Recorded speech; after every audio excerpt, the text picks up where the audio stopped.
driver, welcome to another video. Today I'm going to show you my latest modification, which is a black grille. Yes, I couldn't stand a chrome grille from the very beginning, and I wanted to change them together with the wing badges as well. So the wing badges were done a couple of weeks ago, and now it's turn to change the grille to black.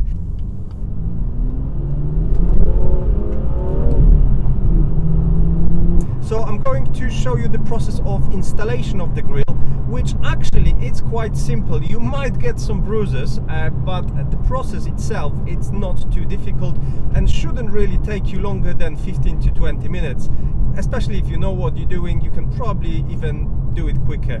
So what you have to do is basically open the bonnet, remove the seal, take out 6 screws, and then you have access with your hand to the back of the grills. So actually, instead of using hand, it's much easier to use very long flat screwdriver.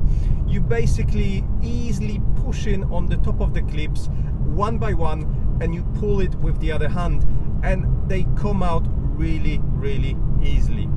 I think the most important bit is that your hand needs to keep pulling while you're releasing all top clips, because if you release one and you let it go to move to another one, basically it will clip back. So you have to hold it, release the first one, keep holding it, keep pulling it, release the second one and the third one, then you will feel that it actually came out slightly.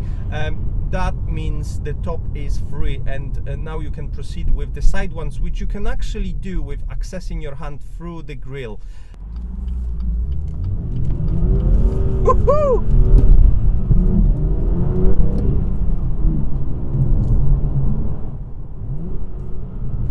Oh, this car is just absolutely amazing. Just listen to this.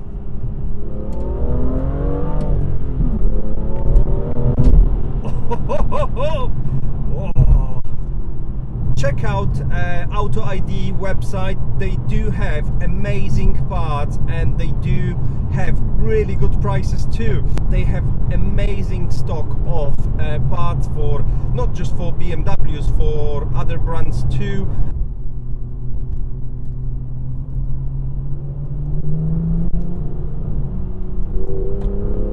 Oh my god, oh my god.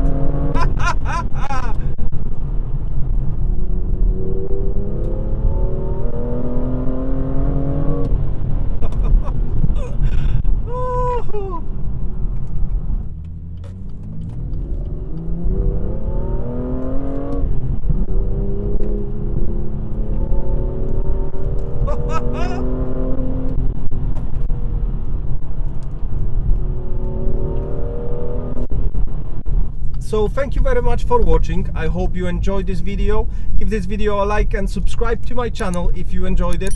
And I'll see you in the next video. Thank you very much. Goodbye.